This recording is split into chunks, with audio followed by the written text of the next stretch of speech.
It's a testament to the strong and enduring and thoroughly bipartisan support that exists all across the United States for the friendship and partnership between India and the United States that they're anxiously waiting to hear you up on Capitol Hill. A partnership that is among the most consequential in the world, that is stronger, closer, and more dynamic than any time in history. Mr. Prime Minister, we've met many times over the past few years, most recently in Hiroshima at the G7 summit, and each time I was struck by our ability to find new areas of cooperation. Together, we're unlocking the shared future of what I believe to be unlimited potential. And with this visit, we're demonstrating once more how India and the United States are collaborating on nearly every human endeavor and delivering progress across the board. From designing new ways to diagnose and treat illnesses like cancer and diabetes, to collaborating on human spaceflight, including sending an Indian astronaut to the International Space Station in 2024, to accelerating the global clean energy transition and tackling the climate crisis we face, to harnessing our shared expertise on critical and emerging technologies like quantum computing and artificial intelligence, to ensuring they are not used as tools of misinformation and oppression. We are doubling down on our cooperation to secure our semiconductor supply chains, advancing Open RAN telecommunications networks, and growing our major defense partnership with the more joint exercises, more cooperation between our defense industries, and more consultation and coordination across all domains. Our economic relationship is booming. Trade between our countries has almost doubled over the past decade to more than $191 billion, supporting tens of thousands of good jobs in both India and the United States. Add to that, 1 million American jobs across 44 states will be supported by the purchase of more than 200 American-made Boeing aircraft by that Air India is announcing earlier this year. And with this visit, Indian firms are announcing more than $2 billion in new investments in manufacturing, solar in Colorado, steel in Ohio, and optic fiber in South Carolina, and much more. Further proof that America's manufacturing is back. We're expanding educational exchanges for our students, building on the record 125,000 student visas for Indians to study in the United States we issued last year, and opening new consulates that's going to make it easier for our people to travel, work, and collaborate together. On the issues that matter most and that will define the future, our nations look to one another, including on critical regional and global issues. And today, we also talked about our shared efforts to mitigate the humanitarian tragedies unleashed by Russia's brutal war in Ukraine and to defend the core principles of the UN Charter's sovereignty and territorial integrity. We discussed our work through the Quad and how India and the United States, together with Australia and Japan, can ensure the vital Indo-Pacific region remains free, open, prosperous, and secure. Through our new I2U2 grouping with Israel and the UAE, we're building regional connections to the Middle East and spurring science-based solutions to global challenges like food security and clean energy. And this year, under India's leadership of the G20, we're putting sustainable development at the center of the agenda. We're delivering meaningful action on low and middle-income nations, including multilateral development bank reform, debt relief, and building resilient and equitable health systems. The bottom line is simple. We want people everywhere to have the opportunity to live in dignity. And let me close with this. Indians and Americans are both peoples who innovate and create, turn obstacles into opportunities, who find strength in community and family, and who cherish freedom and celebrate the democratic values of universal human rights which face challenges around the world and in each of our countries, but which remain so vital to the success of each of our nations. Press freedom, religious freedom, tolerance, diversity. India now has the most populous country, is now the most populous country in the world. It's a democracy. We understand that it is the brilliance and the backbone of our people, as diverse and talents and traditions that make us strong as a nation. It's democracies that do that. We see that so clearly here in the United States, where a vibrant Indian American community of more than 4 million strong contributes every single day to the writing of the future of our nation. Indian Americans of every background and faith, representing the full diversity of India, are pursuing their American dream while maintaining deep connections for their Indian heritage and families. That makes us all stronger. That is a cornerstone of this essential partnership between India and the United States. And that is why I know the friendship between our nations is only going to grow as we face the future together. Mr. Prime Minister, the floor is yours.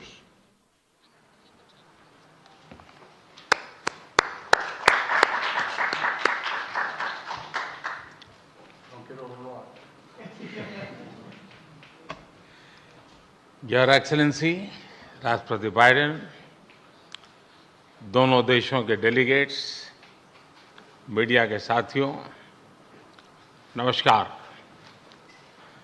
सबसे पहले मैं राष्ट्रपति Biden को उनके मित्रतापूर्ण शब्दों और Bharat America संबंधों के बारे में उनके सकारात्मक विचारों के लिए धन्यवाद देता हूं।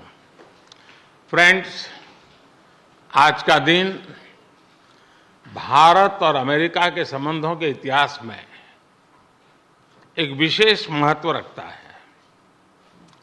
आज की हमारी चर्चा और हमारे द्वारा लिए गए महत्वपूर्ण निर्णयों से हमारी कॉम्प्रिहेंसिव ग्लोबल स्ट्रेटेजिक पार्टनरशिप में एक नया अध्याय जुड़ा है। एक नई दिशा और नई ऊर्जा मिली है।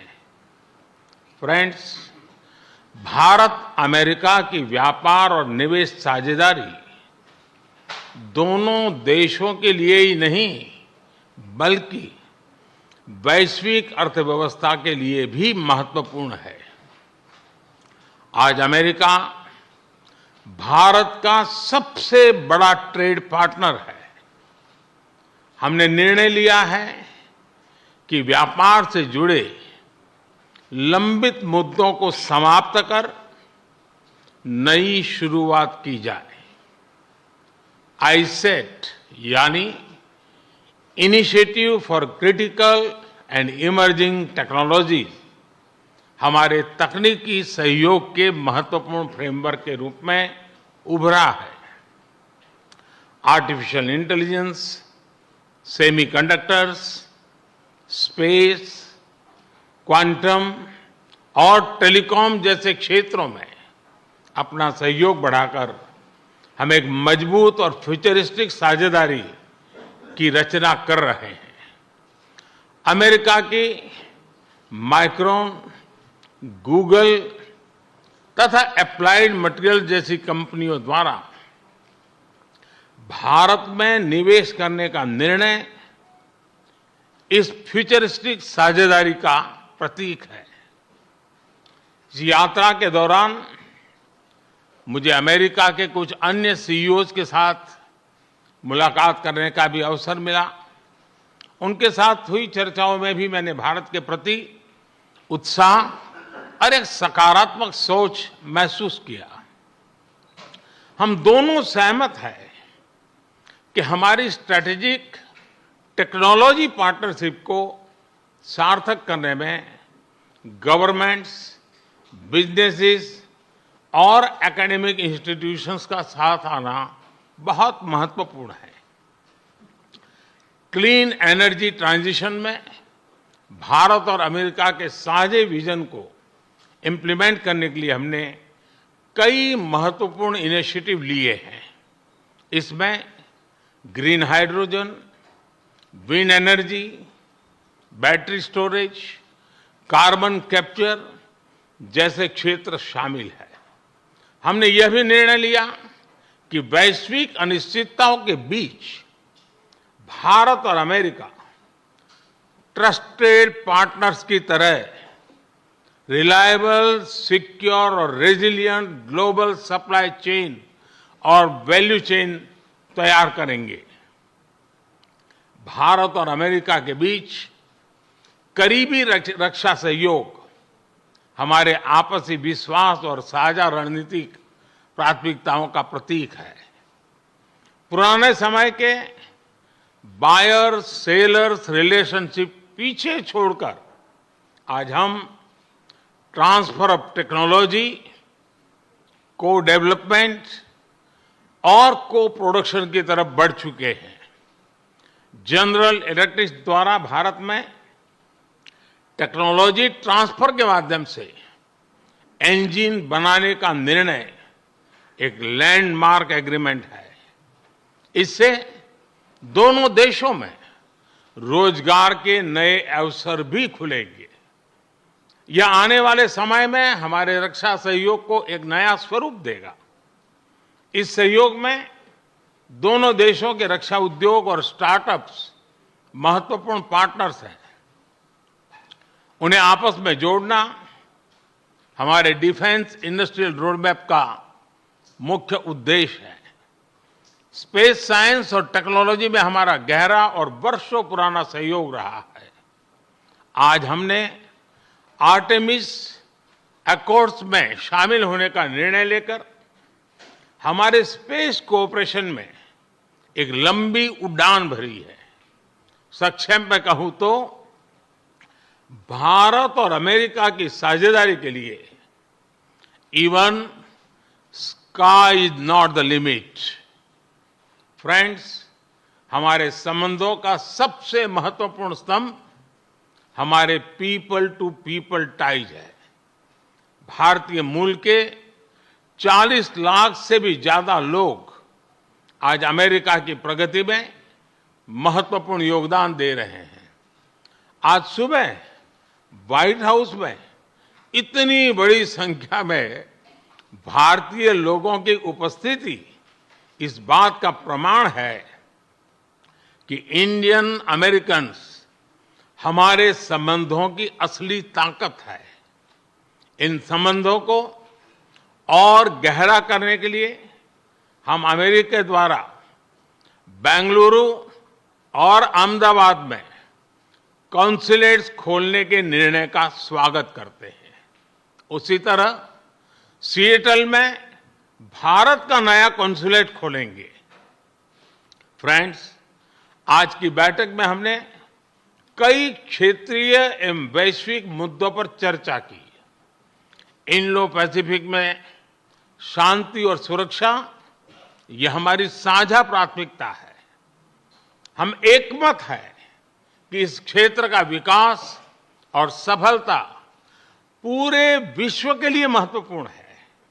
हमने क्वाड पार्टनरशिप के साथ मिलकर इस क्षेत्र के सभी देशों के साथ अपना समन्वय बढ़ाने पर विचार साझा किए।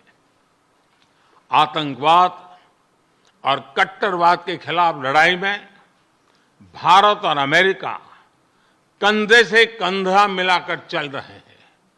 हम सहमत हैं कि क्रॉस बॉर्डर टेररिज्म को समाप्त करने के लिए ठोस कार्यवाही आवश्यक है।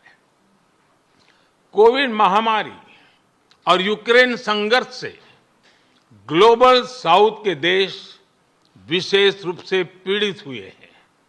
हमारा मत है कि इन समस्याओं के समाधान के लिए सभी देशों का एकजुट होना अनिवार्य है। यूक्रेन के घटनाक्रम के शुरुआत से ही भारत ने डायलॉग और डिप्लोमेसी के माध्यम से इस विवाद को सुलझाने पर जोर दिया है। हम शांति की बहाली के लिए हर संभव योगदान देने के लिए पूरी तरह से तैयार है। भारत की G20 की अध्यक्षता में हम one earth, one family, one future उस पर बल दे रहे हैं। ग्लोबल साउथ की प्राथमिकताओं को आवाज दे रहे हैं। मैं राष्ट्रपति बाइडेन का धन्यवाद करता हूं कि उन्होंने अफ्रीका को G20 का पूर्ण सदस्य बनाने के मेरे प्रस्ताव पर समर्थन जताया है। फ्रेंड्स, हमारे सभी साझे प्रयासों का मूल मंत्र है लोकतंत्र और लोकतांत्रिक मूल्यों तथा व्यवस्थाओं को सशक्त करना। विश्व के दो सबसे बड़े लोकतंत्र भारत और अमेरिका मिलकर विश्व शांति, स्थिरता, समृद्धि में महत्वपूर्ण सहयोग दे सकते हैं। मुझे विश्वास है कि इन मूल्यों के आधार पर हम दोनों देशों के लोगों की ही नहीं बल्कि पूरे विश्व की अपेक्षाओं और आकांक्षाओं को पूरा कर सकेंगे।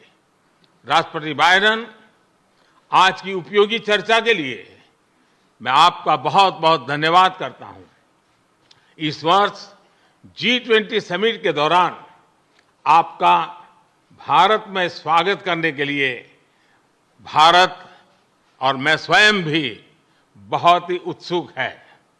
और जैसा राष्ट्रपति जी ने कहा, हम लोगों को मुझे जाना है बाद में कांग्रेस को एड्रेस करने के लिए, और इसलिए ज़्यादा अधिक समय न लेते हुए मैं मेरी बात को विराम देता हूं। मैं फिर एक बार राष्ट्रपति का बहुत बहुत धन्यवाद करता हूं।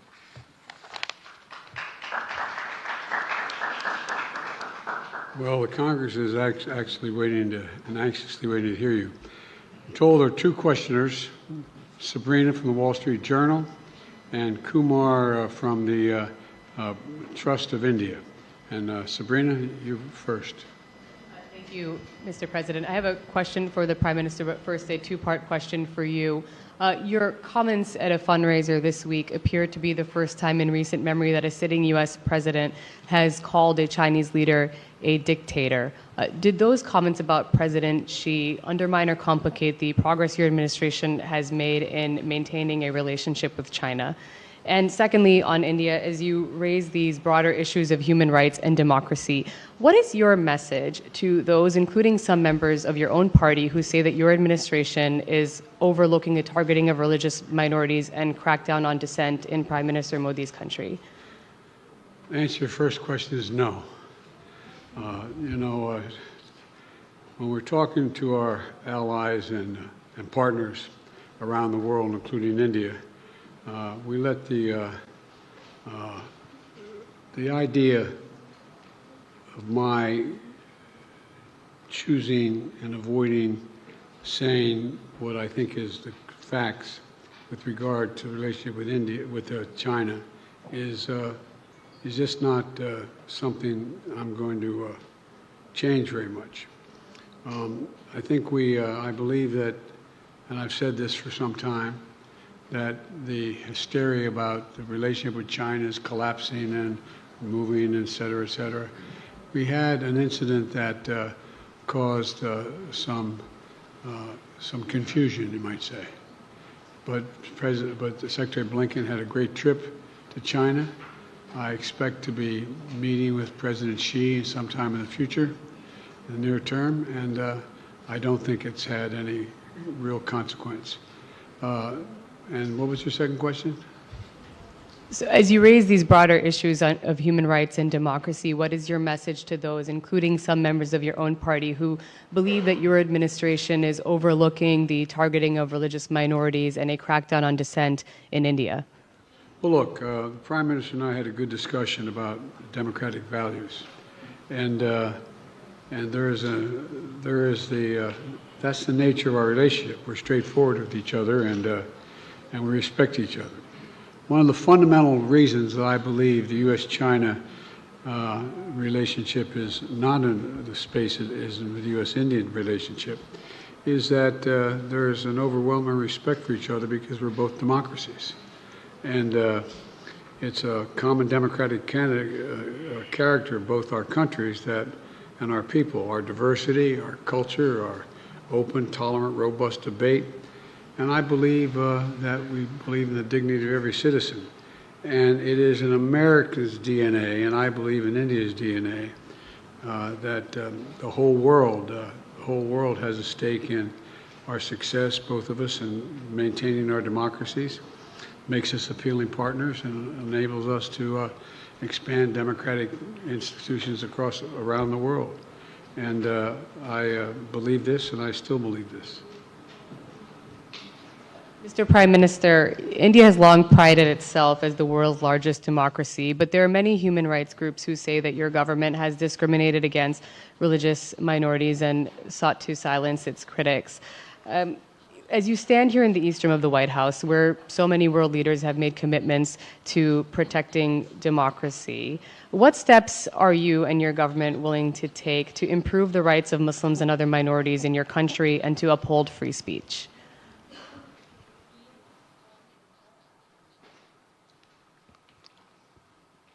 मुझे आश्चर्य हो रहा है कि आप कह रहे हैं कि लोग कहते हैं नहीं, भारत डेमोक्रेसी है। और जैसा राष्ट्रपति बाइडेन ने कहा, भारत और अमेरिका दोनों के डीएनए में लोकतंत्र है। लोकतंत्र हमारा स्पिरिट है, लोकतंत्र हमारी रगों में है, लोकतंत्र को हम जीते हैं और हमारे पूर्वजों ने उसको शब्दों में ढाला है संविधान के रूप में। और हमारी सरकार लोकतंत्र के मूलभूत मूल्यों को आधार लेकर के बने हुए संविधान के आधार पर चलती है। और हमारा संविधान और हमारी सरकार, और हमने सिद्ध किया है डेमोक्रेसी कैन डिलीवर। और जब मैं डिलीवर कहता हूं तब कास्ट, क्रीड, रिलीजन, जेंडर, किसी भी भेदभाव को वहां जगह नहीं होती है। और जब हम लोकतंत्र की बात करते हैं तब अगर ह्यूमन वैल्यूज नहीं है, ह्यूमैनिटी नहीं है, ह्यूमन राइट्स नहीं है, फिर तो वो डेमोक्रेसी है ही नहीं। और इसलिए जब आप डेमोक्रेसी कहते हैं, जब डेमोक्रेसी को स्वीकार करते हैं और जब हम डेमोक्रेसी को लेकर के जीते हैं, तब डिस्क्रिमिनेशन का कोई सवाल ही नहीं उठता है।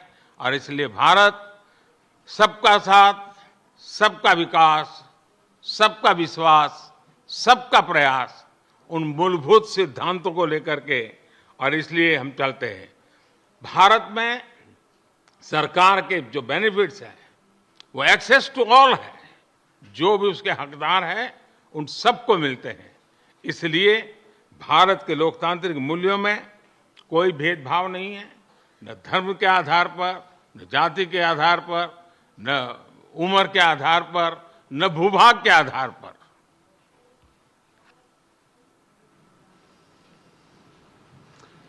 Kumar. Yeah, thanks a lot, sir. Sir, my question is on the issue of climate change. Both countries have spoken strongly about the need to tackle the climate change, but there is a view. Climate change. I'm sorry. Yeah, both countries have spoken about the challenge of climate change, but there is a view that ambitious targets are set, but implementation is found often lacking. And there is also a criticism of lack of technological transfer, financial transfer from the developed countries to the developing nations. How do you both leaders see the way ahead on this pressing issue?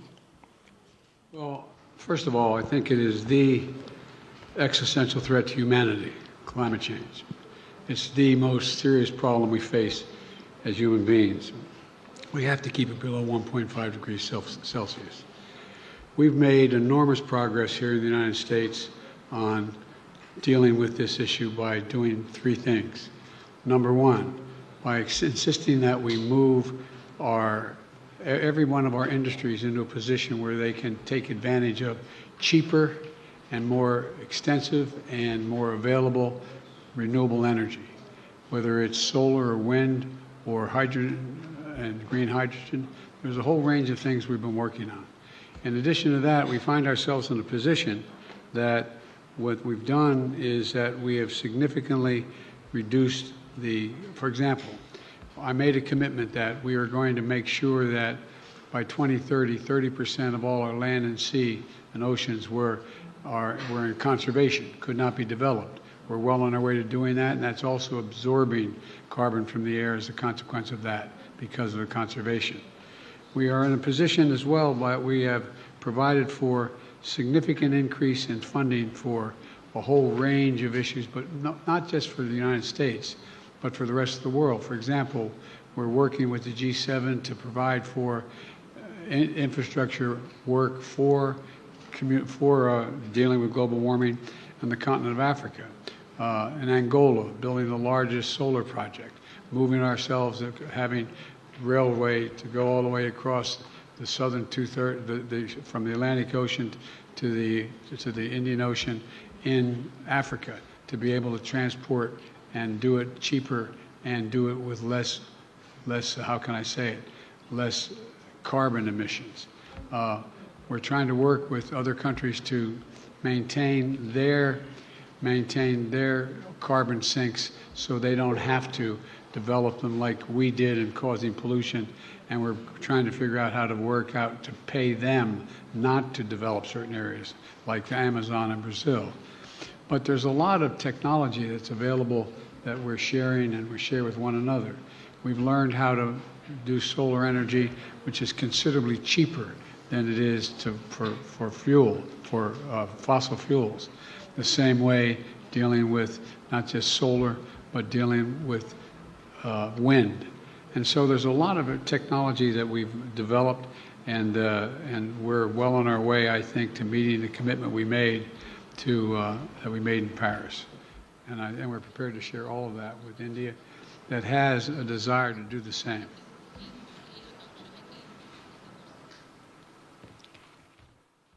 Excellency, आपने सही कहा। जहां तक भारत का सवाल है,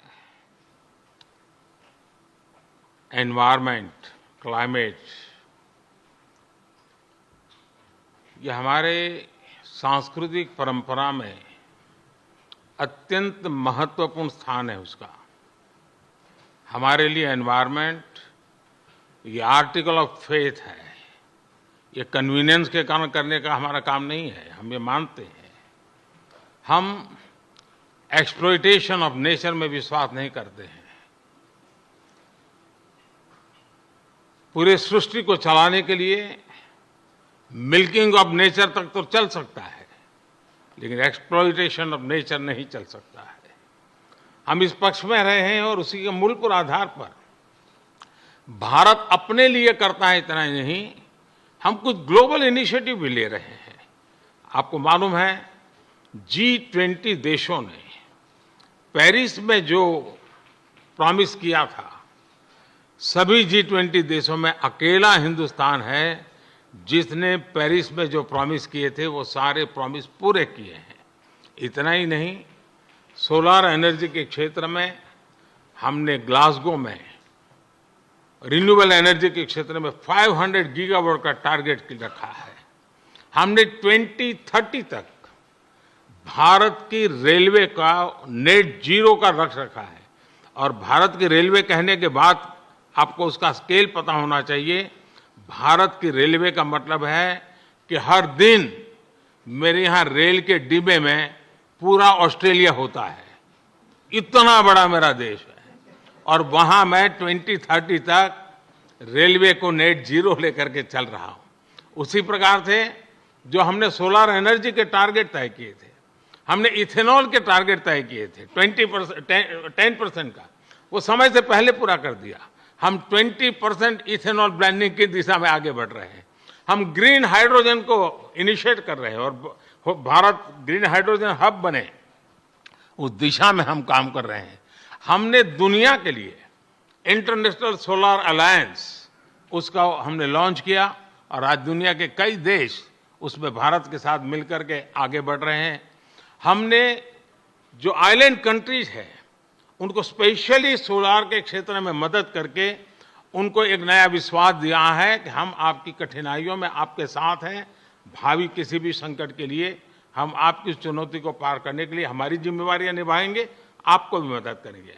हम वो देश हैं जिसने एक और नया क्षेत्र हाथ लिया है। हम देख रहे हैं कि नेचुरल कैलेमिटी के कारण आज मनुष्य मृत्यु की चर्चा तो होती है, लेकिन इंफ्रास्ट्रक्चर का इतना नुकसान होता है जो 50-50 साल तक भरपाई नहीं हो सकता। और इसलिए ये जो क्लाइमेट चेंज के कारण जिस प्रकार का संकट आ रहा है, तो ऐसा इंफ्रास्ट्रक्चर बनना चाहिए जिसमें रेजिलियंस हो, और इसके लिए CDRI हमने एक ग्लोबल ऑर्गेनाइजेशन को जन्म दिया है। और आपको पता होगा, मैंने ग्लासगो के अंदर एक विषय रखा है दुनिया के सामने, और जिसको पिछले दिनों UN सेक्रेटरी जनरल और मैंने उसको लॉन्च किया है, वो है मिशन लाइफ। और जब मैं लाइफ कहता हूं तब life style for environment. Her individual को प्रो क्लाइमेट, प्रो एनवायरमेंट अपना जीवन जीने का तरीका डेवलप करना होगा। इतने बड़े संकट के लिए उस दिशा में भी हम काम कर रहे हैं, और मुझे विश्वास है कि भारत ने जो आज इन क्षेत्रों में काम शुरू किया है, इसलिए नहीं कि भारत ने दुनिया के एनवायरनमेंट को बुरा किया है, लेकिन हम इसलिए कर रहे हैं कि हमारी भावी पीढ़ी की हमें चिंता है। हम हमारी भावी पीढ़ी को ऐसा विश्व नहीं दे सकते हैं कि जिसके लिए उसके लिए जीना कठिन हो जाए। और इसलिए एक ग्लोबल रिस्पॉन्सिबिलिटी के रूप में भारत ने खुद ने कुछ बुरा नहीं किया है, तो भी अच्छा करने में, योगदान देने में हम अग्रिम भूमिका निभा रहे हैं, और हम आगे भी निभा रहेंगे। जहां तक समृद्ध देश हैं, लगातार चर्चा रही है, टेक्नोलॉजी ट्रांसफर हो, फाइनेंशियल मदद हो, और धीरे धीरे विश्व भी मन बना रहा है कि जो देश इसमें करना चाहते हैं उनको टेक्नोलॉजी की मदद मिले, उनको फाइनेंशियल मदद मिले। हम प्रतीक्षा कर रहे हैं कि जितना जल्दी इस विषय में आगे बढ़ेंगे, दुनिया को इस संकट से हम जल्दी से मुक्त कर पाएंगे। धन्यवाद। Let me add one thing to that. We have caused damage in the United States the way we developed over the last 300 years. And that's why I was able to convince my colleagues in the Congress to pass legislation, the largest climate fund ever in American in the world history, $369 billion. $369 billion to deal with the climate crisis. And we're doing it extensively now, and I think you're going to see significant progress. Thank you all very, very much.